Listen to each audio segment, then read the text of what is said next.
3 ancianas asesinadas y todo un país en shock. Tiene rasgos importantes de psicopatía. La Mataviejita se convirtió en la comidilla de la prensa.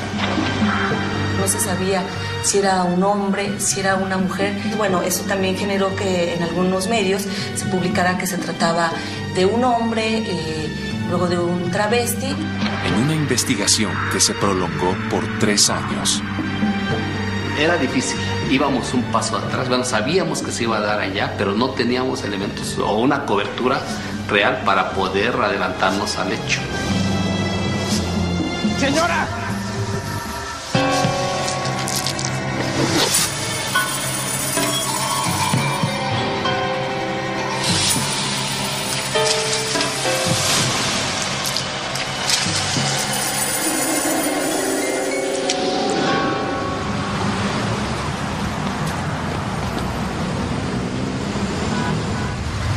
La capital de México es la 3ª ciudad más poblada del mundo.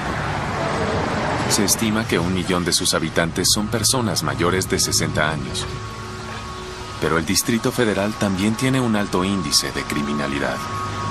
Y los ancianos representan a uno de los sectores de la población más vulnerables a convertirse en víctimas del crimen.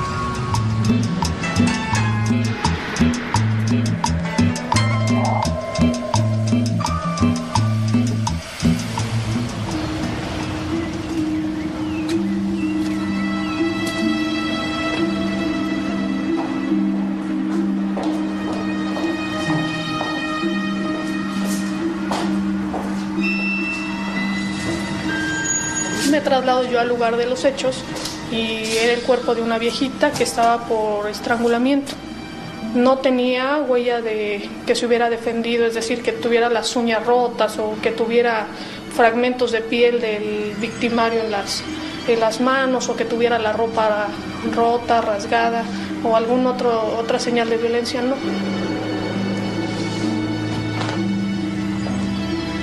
En estos casos de muertes violentas intervienen varias especialidades. El perito, cuando llega al lugar de los hechos, tiene que buscar los objetos que pudo haber tocado el victimario o la victimaria una vez que son ubicados. Y estos fragmentos dactilares son revelados, son fijados, son levantados y son enviados al archivo criminal, al área de dactiloscopía de periciales, para buscar su confronta.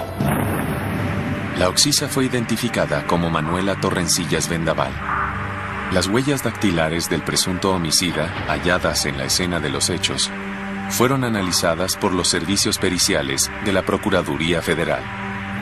En este caso no encontramos ninguna relación con alguien, o sea, estábamos ante la presencia de alguien que desde el punto de vista dactiloscópico, desde el punto de vista pericial, no había estado relacionado con un homicidio.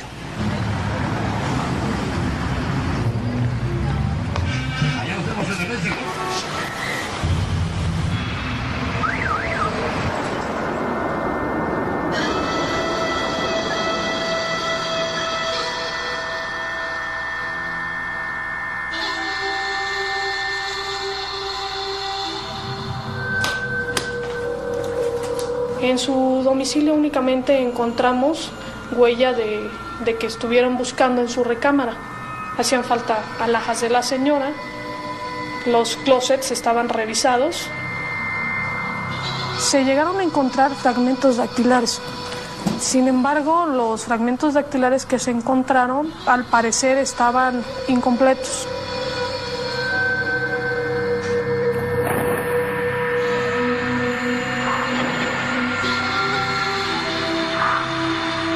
Huella dactilar es como una U invertida. Podemos tener en un caso el ángulo superior derecho de una huella digital y en otro caso el ángulo inferior izquierdo.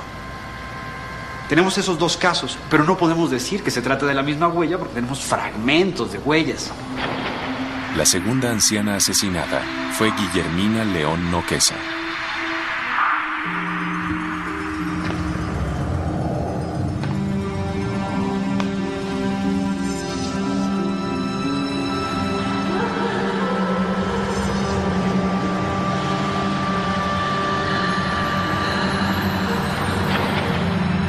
María Guadalupe Aguilar Cortina fue la tercera anciana asesinada en la delegación Cuauhtémoc en el 2003.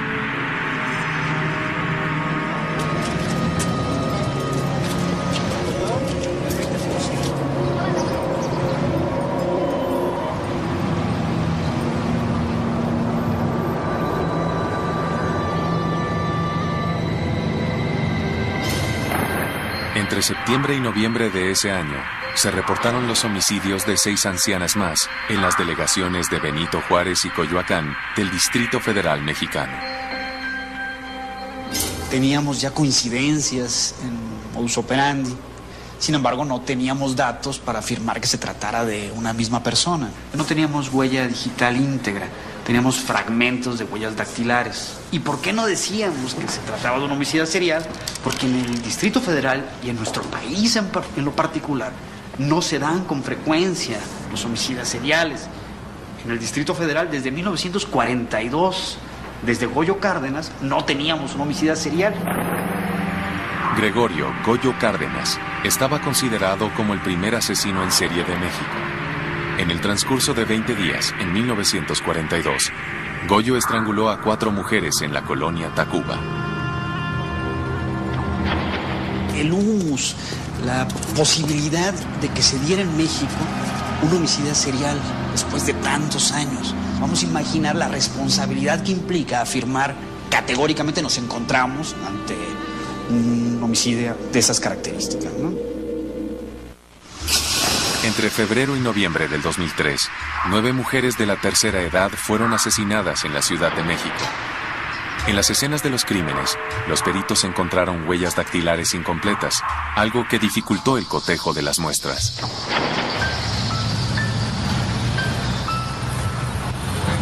Era obvio que nos encontrábamos ante un fenómeno distinto.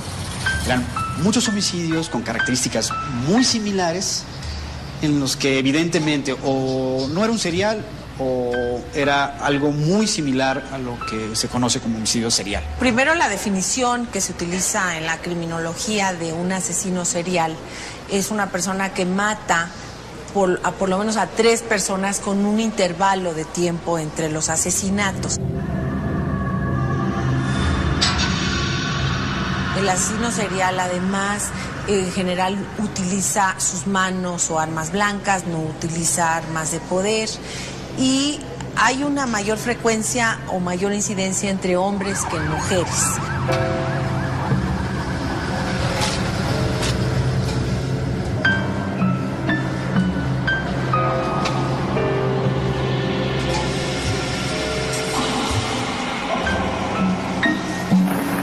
Alicia González Castillo, de 75 años, se convirtió en la primera víctima del 2004. Nuestros investigadores, que son una nueva generación, pues no habían estado en contacto con aquel caso. Era el caso de Goyo Cárdenas, y lo teníamos únicamente como referencia bibliográfica.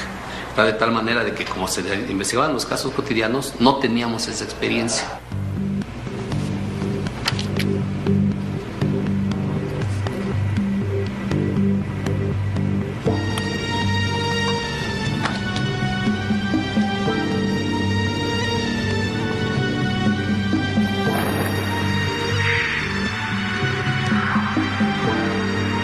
Había muchos fragmentos de huellas y teníamos, por supuesto, algunas coincidencias muy claras. Decíamos, sí, fue la misma persona porque coincide tal huella con tal fragmento con tal otro, pero no teníamos una huella que abarcara todos los casos.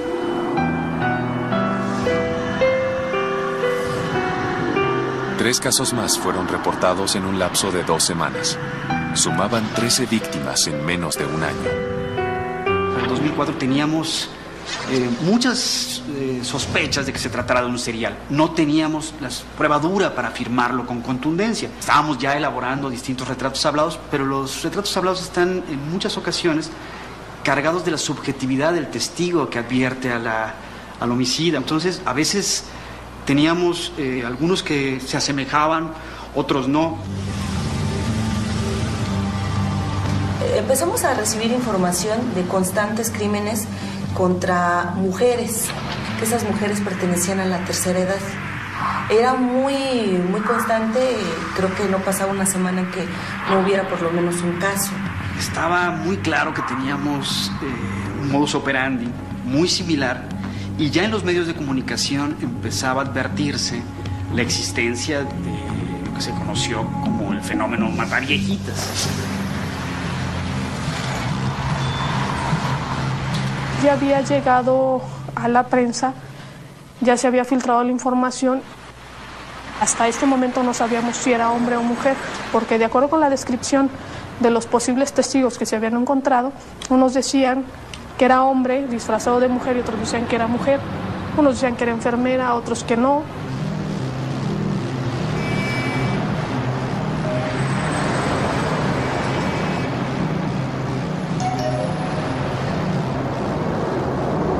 El 1 de abril del 2004, la Procuraduría General Judicial anunció la detención de una sospechosa, Araceli Vázquez, y la vinculó con los asesinatos de las ancianas. La detención de Araceli Vázquez acontece vinculada con el homicidio de una persona de la tercera edad. El equipo de investigación de la Fiscalía de Homicidios considera que se trata del homicida serial. Araceli Vázquez se hacía pasar como trabajadora de la salud o trabajadora social, la cual portaba una bata blanca y utilizaba pelucas. Se realiza el cateo en su domicilio y efectivamente se encuentran pelucas y se encuentran batas blancas con logotipos de un centro de salud.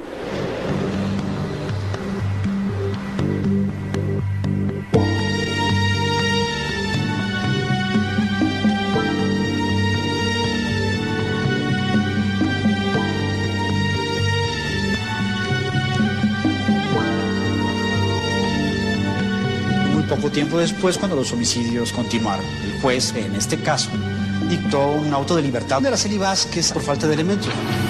Entre el 24 de mayo y el 31 de agosto del 2004, los cadáveres de 6 viejitas más fueron descubiertos. En total, ya eran 19 las víctimas.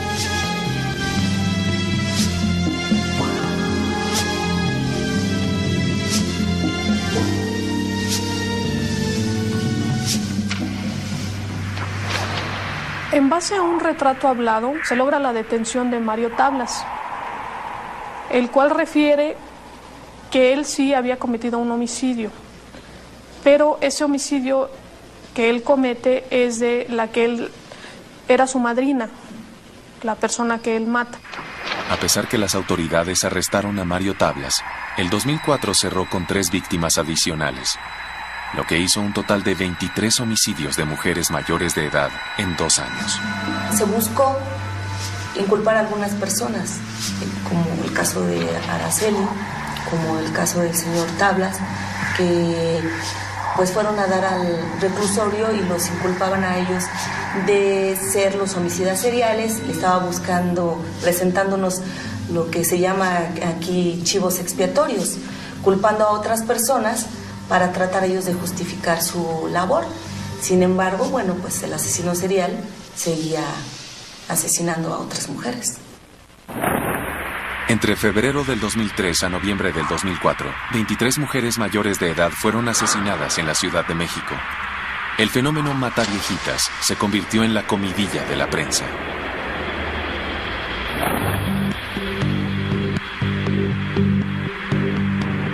No se sabía si era un hombre, si era una mujer. Bueno, eso también generó que en algunos medios se publicara que se trataba de un hombre, luego de un travesti.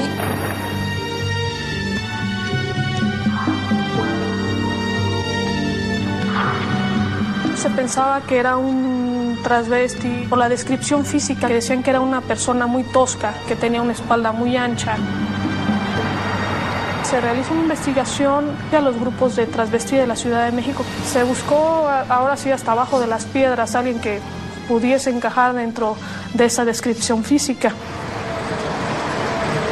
Decidimos generar una unidad en particular, una unidad de análisis vinculada a la Fiscalía de Homicidios, en la Fiscalía de Homicidios, pero especialmente dedicada a este asunto. En esa unidad se encontraban el criminólogo Martín Barrón, que es los rostros que más se proceden. Hay un elemento central dentro del modus operandi, que es la firma. En el caso particular de los homicidios en serie, lo que teníamos era el nudo, era como una especie de monito tradicional. Entonces, esa es la firma. Ese elemento sale de tu propia personalidad, de cómo eres, de cómo te comportas y qué dejas o qué te llevas. Parte del perfil que nosotros planteamos, perfil que estábamos realizando del victimario, era que se trataba de una persona de 40 a 50 años de edad, que medía aproximadamente unos 75, que no tenía un empleo fijo, que no era bien remunerado el empleo que pudiese tener, que se desplazaba en medios de transporte público y que no vivía en la Ciudad de México.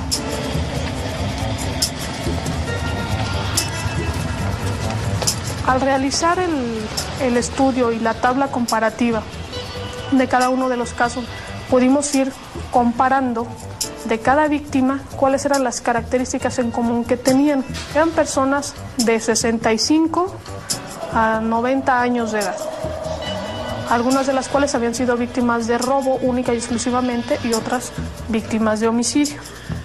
La mayoría vivían solas, lo que significa que el nivel económico es medio alto.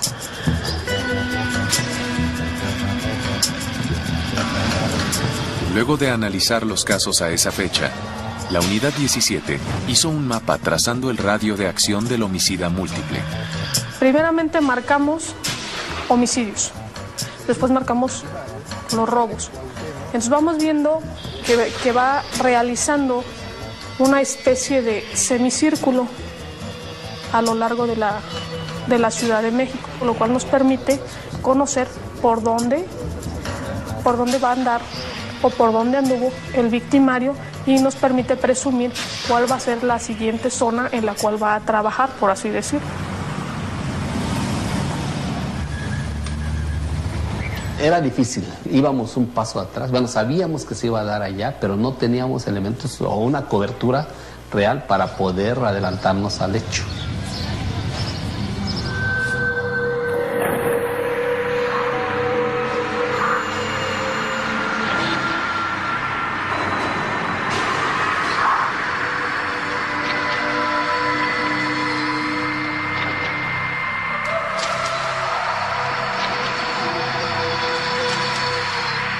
Con los homicidios de María Elisa Pérez Moreno y Ana María Velázquez Díaz, sumaron 26 el total de ancianas estranguladas.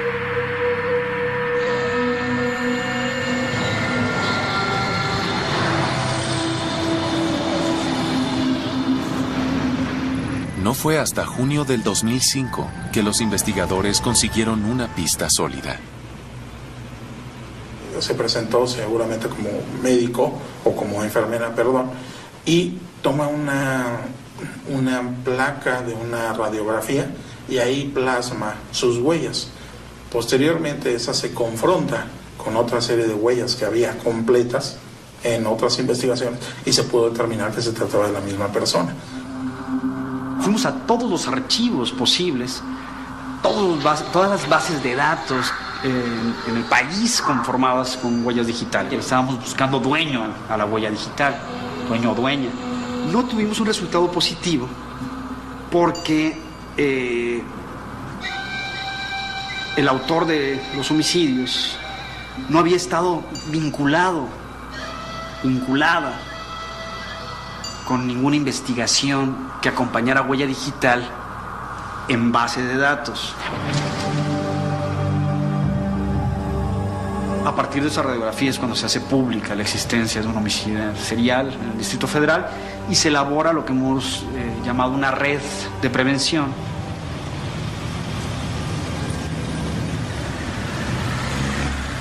Se difundieron una buena cantidad de trípticos con información, con medidas preventivas, ¿no?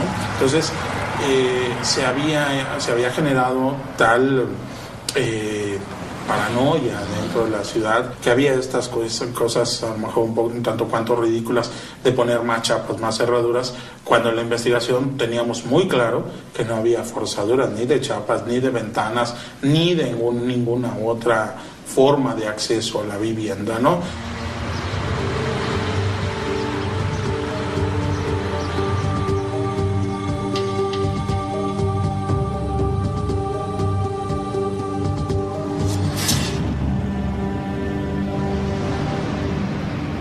Entre los datos de prueba, entre los indicios, había aparecido una toalla sanitaria y entrevistados los visitantes de la anciana victimada, pues nos queda claro que no se trataba de alguien que estuviera en el periodo. Entonces era evidente inferencia que esa toalla sanitaria pertenecía al homicida. Se trataba de una mujer. El periodo menstrual para algunas mujeres significa malestar, lo cual ellas desfogan con agresividad hacia otras personas. No en todos los casos. Entonces podemos ver en fechas calendario que aproximadamente son dentro de su periodo de ciclo menstrual, cuando ya se empieza a desatar su necesidad de seguir matando.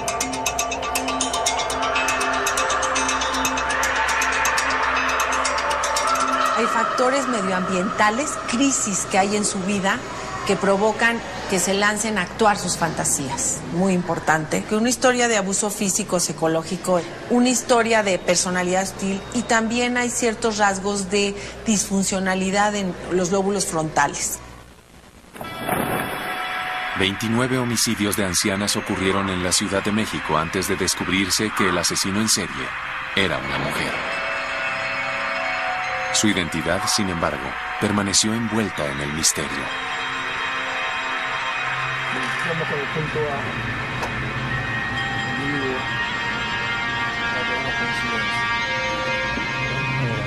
El problema es que en México no existe una base nacional sobre huellas dactilares, en la cual te permita ingresar y analizar lo que tienes. ¿Contra qué lo confrontamos?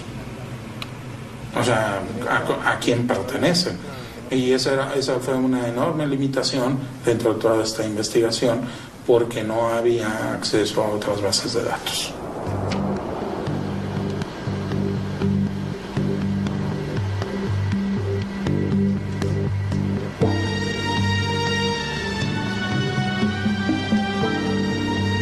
Este equipo especial, un grupo de policías judiciales que también no fueron presentados oficialmente a la prensa y que trabajaban de cierta manera ocultos. Era una lucha muy fuerte por todos los medios de escarbar, de interrogar, de dar nosotros las últimas informaciones. La presión por parte de los medios de comunicación fue enorme, ¿no? O sea, cada vez que había un homicidio con características similares, se decía que pues había que pedir la renuncia del procurador. Lo más novedoso y bueno, demostrar que la Procuraduría no estaba haciendo bien su trabajo y sobre todo, bueno, pues que estaba ocultando información. Sin muchas otras opciones, los investigadores recurrieron a una antigua técnica forense para tratar de ponerle un rostro a la mataviejitas. Le comento yo en ese entonces al coordinador de servicios periciales que por qué no se realizaba un busto en tercera dimensión. O sea, él me refiere, es que eso ya no se utiliza. Ya, pues entonces yo lo voy a hacer. Entonces empecé yo a comprar el material, compré plastilina de la normal y empecé a realizar el busto, compré el material para realizar la peluca, porque teníamos entendido que el victimario utilizaba diferente color de cabello y es como llego a realizar el busto, tomando en consideración 150 retratos hablados.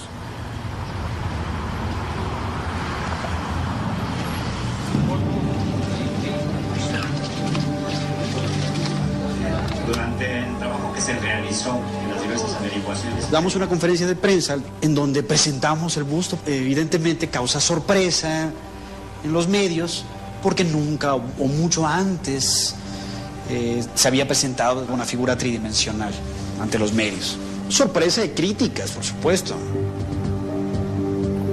2 días después de la rueda de prensa, los cadáveres de las víctimas 30 y 31 fueron encontrados. No había un hecho cruento de lesiones de arma blanca. Se utilizaban objetos propios del domicilio. Eran cables. Esta persona retira el cable, lo retira, pasa por detrás, como si se dirigiera al comedor o a la cocina, y al pasar por detrás, ¿verdad? Hacía el doble vuelta alrededor del cuello y la tracción. Ella tiene rasgos importantes de psicopatía. La psicopatía es estas personas que utilizan a los demás, no tienen ningún sentimiento de culpa. Feggy Ostrovsky analizó el modus operandi de los 31 casos para intentar reproducir el ciclo homicida de la Mataviejitas. La gestación de sus asesinatos, por ejemplo, pasa por una etapa de pesca, en donde checa a las mujeres de la tercera edad que salgan, ¿no?, a comprar solas, se acerca, entonces empieza a hablar con ellos. Es astuta y cautivadora, se gana su confianza, como muchos de los asesinos seriales. Ya entrando a las casas, las ahorca con medias o con cordones.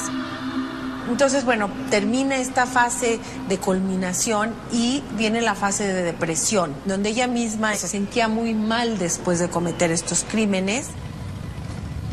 El perfil de la Mataviejitas ayudó a la Procuraduría y al Departamento de Seguridad Pública de la ciudad a poner en marcha el operativo Parques y Jardines. Cuando nosotros hablamos del operativo Parques y Jardines, nunca dijimos, estamos armando un operativo para buscar a la asesina serial.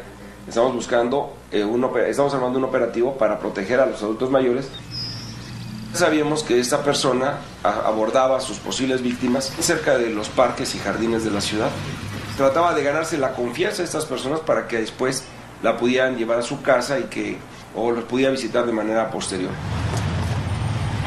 Lo que hicimos, fue colocar policías sin uniforme para que ellos fueran acercándose en los lugares de los parques y jardines, en las salidas de los hospitales, en las entradas y salidas de los supermercados.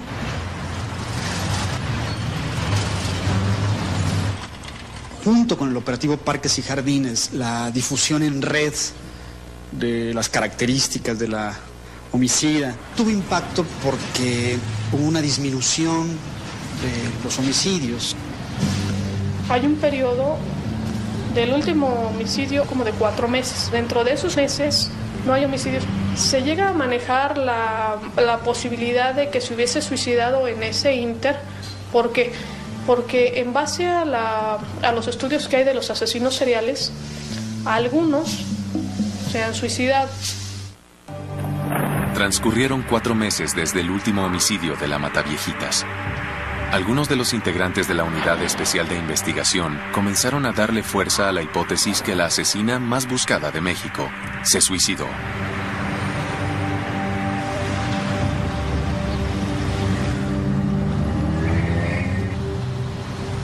La Unidad 17 tuvo una reunión con el procurador. Entonces, nosotros le comentamos que en algunos casos los asesinos seriales llegan a suicidarse. ¿Por qué? Porque había un periodo de enfriamiento en ese momento. Pero también, como había mucha vigilancia, no le iba a ser posible realizar actos delictivos. Con el operativo Parques y Jardines, estábamos tratando de explicarle a la ciudadanía en fortalecer esos lazos, esos vínculos con sus adultos mayores. En estas delegaciones altamente urbanizadas, en donde las ancianas viven solas, es en donde la Mataviejitas actuaba con más facilidad en su fase de selección. Si su mamá vive sola, pues se le visite con frecuencia o trate usted de que no esté sola estos días. Era la delegación Cuauhtémoc, la delegación Gustavo Amadero, la delegación Coyoacán, la delegación Venustiano Carranza, fundamentalmente. Teníamos el perfil geográfico, el perfil psicológico, teníamos ya elaborado el busto y había incluso las huellas, se sabía que al menos en 10 casos, entonces había un grado de avance en la investigación bastante importante. Alguien considerado en ese momento conocedor del hecho pudo haber dicho de que posiblemente esa fase de depresión pues dio como consecuencia que se quitara la vida. Nosotros, dentro de todo el análisis que teníamos, sabíamos que no iba a ocurrir así y propiamente estábamos esperando únicamente el momento en el cual cometiera un error.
Ana, Anita.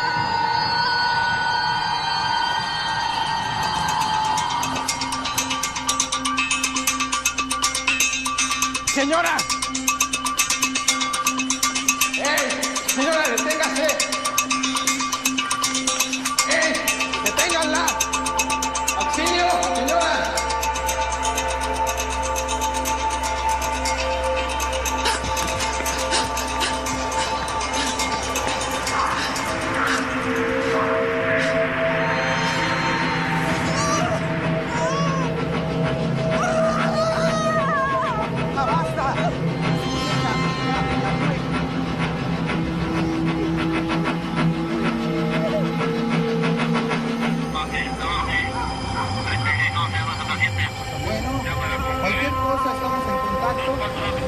Pasando quizá a las 2:30 de la tarde aproximadamente, y por la frecuencia del radio me buscó el subsecretario y me dijo que había un problema en la colonia Moctezuma, en la primera sección. Yo, en el momento de la detención, no sé, habré hecho unos 12, 14 minutos al lugar. Había una persona que estaba dentro de un domicilio con un estetoscopio colgado al cuello. Esta persona ya había fallecido. Y después yo entré ahí a la parte... Estaba también en el lugar de los hechos un joven que se llama Joel López, y él estaba relatándonos qué es lo que había ocurrido y qué es lo que había visto él. Cuando me subí a la patrulla con ella, lo primero que me dijo, oiga, yo usted lo conozco, usted lo he visto en la televisión. Le dije, no se preocupe usted, estoy seguro que a partir del día de hoy va a salir mucho en la televisión. De repente dijo, permítanme un momento porque tengo hambre, y pidió que si le podemos acercar la bolsa. Entonces, yo di la instrucción de que le acercara la bolsa, y ella sacó cómodamente su sándwich y se lo puso a comer.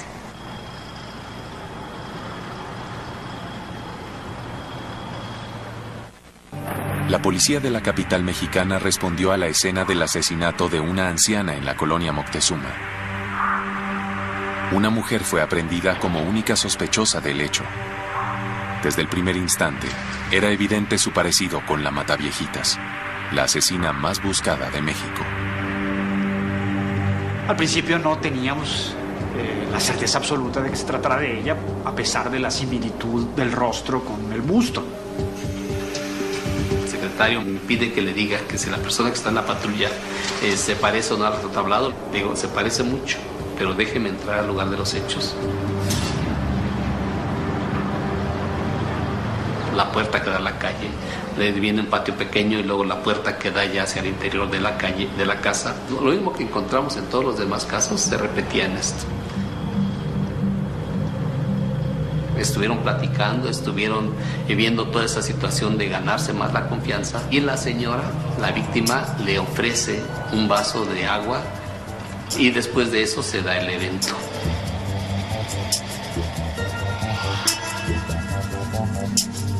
Criminalísticamente todo está exactamente igual. Entonces, ¿qué es lo que falta? Necesitamos sacarle una huella dactilar, una ficha dactilar, y eso confrontarlo. El día 25 yo acababa de regresar de comer, empecé a escuchar mucho movimiento y me dice el subprocurador, ya está, ya la detuvimos. Y yo me le quedé viendo incrédulo y le digo, ¿a quién? Al Mataviejitas. Dice, mira, y yo volteo a donde estaba la computadora con las huellas dactilares.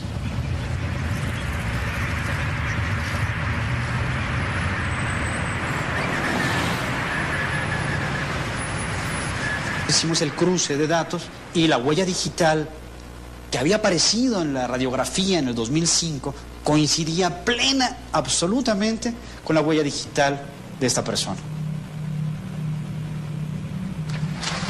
El nombre de la Mataviejitas resultó ser Juana Barraza Samperio, de 49 años.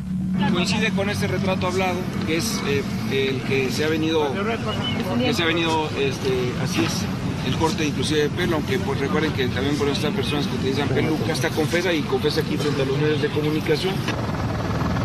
25 de enero del 2005, aproximadamente a las 14:30 horas, advirtieron que una persona de complexión robusta corría en sentido contrario a la circulación, llevando consigo 2 bolsas, una de la mano y una de plástico, golpeando con esta última al primero de los elementos que intentó detenerla, logrando contar con el apoyo del segundo para sujetarla.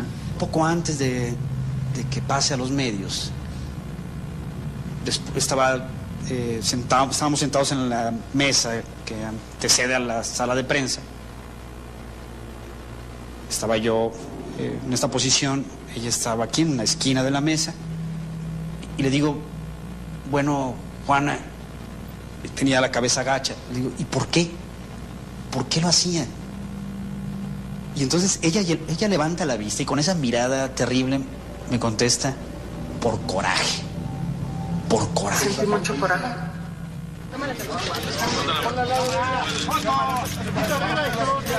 Después de la conferencia de prensa donde se presenta a Juana Barraza como la responsable de algunos homicidios, se le llevó a las oficinas del fiscal de homicidios. Era la primera vez que tenía ante mí a un asesino serial. Era exactamente igual al busto que hice. El busto y Juana eran igualitos. La primera duda que teníamos tanto su servidora como todo el equipo era el por qué. ¿Por qué las viejitas? Y ella nos dijo, no, pues es que me recuerdan a mi madre. Yo odiaba a las señoras porque mi mamá me maltrató, me pegaba y siempre me maldecía. Y ella me regaló con un señor blanco y yo fui abusada. La madre la lleva un día a jugar a otra casa y empieza a beber con 3 personas y cuando termina le dice al que esté en la casa, te cambio a mi hija por 3 cervezas. Juana se queda en esa casa y esa noche, a los 12 años, que la amarran con cuerdas, que ahí podría a lo mejor salir estas cuerdas que vuelve a utilizar, y en ese momento la violan. Y ella dice tener su primer hijo a los 13 años. Juana tuvo 7 hijos. Se dedicó a la práctica de la lucha libre para sostener a su familia. Su seudónimo era la Dama del Silencio. Juana decide ingresar al mundo de la lucha libre. Una forma de sacar esa agresión fue incorporándose a la lucha libre. En una de las luchas se llegó a lastimar la columna y el médico le dice que si ella sigue en la práctica de la lucha libre puede quedar inválida. En 1994, el hijo que Juana tuvo a los 13 años murió durante un asalto. Esta lesión que le impide seguir descargando esa adrenalina dentro del escenario, y la muerte de su primer hijo cambia su propia historia, ¿no? Son un elemento que hace que ella cambie su modus vivendi.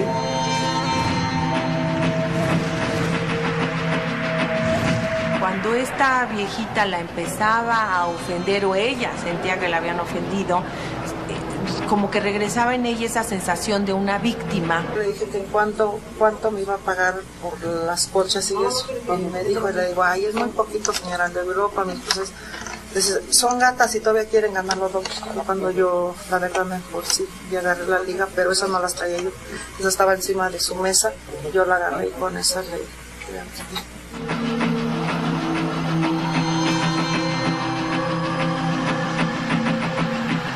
Y se volvía un victimario omnipotente.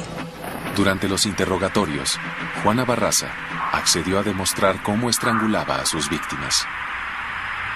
En ese momento ella empezó a transpirar. Yo le pregunté, bueno, ¿y por qué sudas? Y ella me contestó que al momento en que ella está estrangulando a la víctima, que es como si fuera un orgasmo, o sea, que se siente plena en ese momento. Feggy Ostrovsky examinó a la Mataviejitas para tratar de corroborar algunas de las teorías que planteó durante la investigación. Nosotros lo que queríamos ver es qué sucede en el cerebro de Juana. Registramos su actividad eléctrica cuando ella procesa emociones y tenemos muy clara cómo es su actividad, que es muy diferente de cómo la procesan la población normal. Y sí encontramos ciertos rasgos de disfunción en los lóbulos frontales. Juana Barraza Samperio fue condenada a 759 años y 17 días de prisión. Sabemos que la Mataviejitas actuó muy probablemente en 33 casos. De esos 33 casos, actualmente se encuentran cabalmente comprobados 21. Bien, ¿qué pasa en los casos restantes? Que no hay prueba, no hay testigos.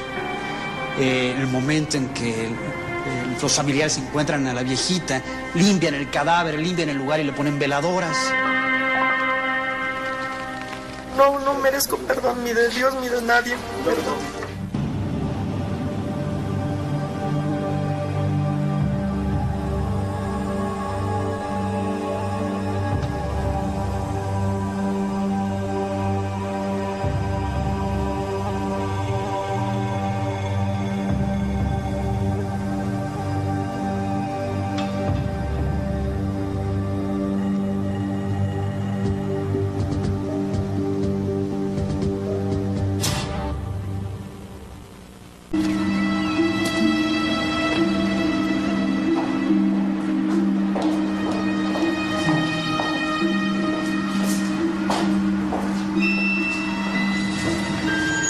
Me traslado yo al lugar de los hechos y era el cuerpo de una viejita que estaba por estrangulamiento. No tenía huella de que se hubiera defendido, es decir, que tuviera las uñas rotas o que tuviera fragmentos de piel del victimario en las manos o que tuviera la ropa rota, rasgada o alguna otra señal de violencia, no.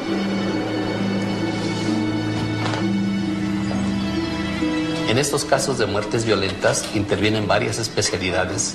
El perito, cuando llega al lugar de los hechos, tiene que buscar los objetos que pudo haber tocado el victimario o la victimaria una vez que son ubicados. Y estos fragmentos dactilares son revelados, son fijados, son levantados y son enviados al archivo criminal, al área de dactiloscopía de periciales, para buscar su confronta.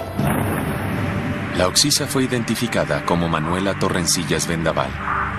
Las huellas dactilares del presunto homicida, halladas en la escena de los hechos, fueron analizadas por los servicios periciales de la Procuraduría Federal. En este caso no encontramos ninguna relación con alguien, o sea, estábamos ante la presencia de alguien que desde el punto de vista dactiloscópico, desde el punto de vista pericial, no había estado relacionado con un homicidio.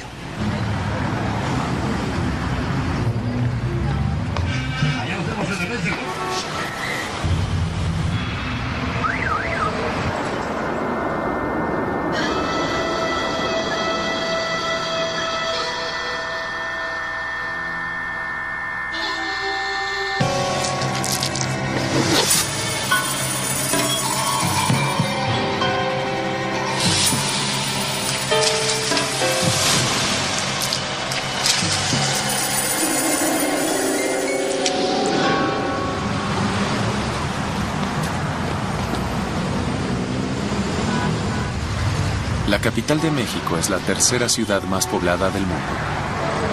Se estima que 1 millón de sus habitantes son personas mayores de 60 años. Pero el Distrito Federal también tiene un alto índice de criminalidad. Y los ancianos representan a uno de los sectores de la población más vulnerables a convertirse en víctimas del crimen.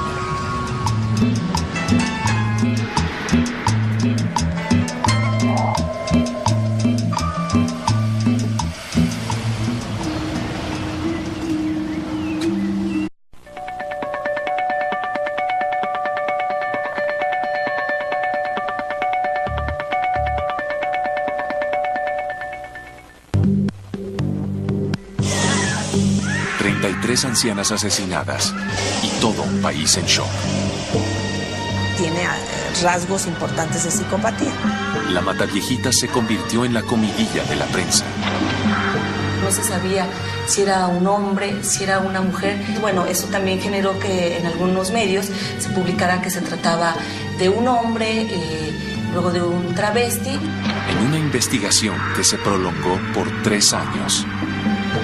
Era difícil, íbamos un paso atrás. Bueno, sabíamos que se iba a dar allá, pero no teníamos elementos o una cobertura real para poder adelantarnos al hecho. ¡Señora!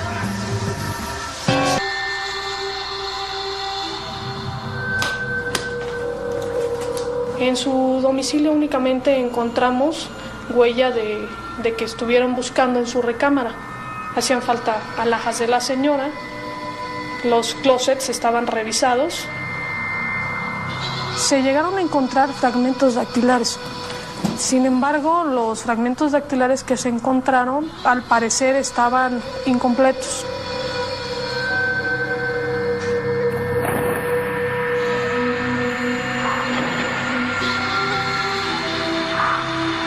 Una huella dactilar es como una U invertida.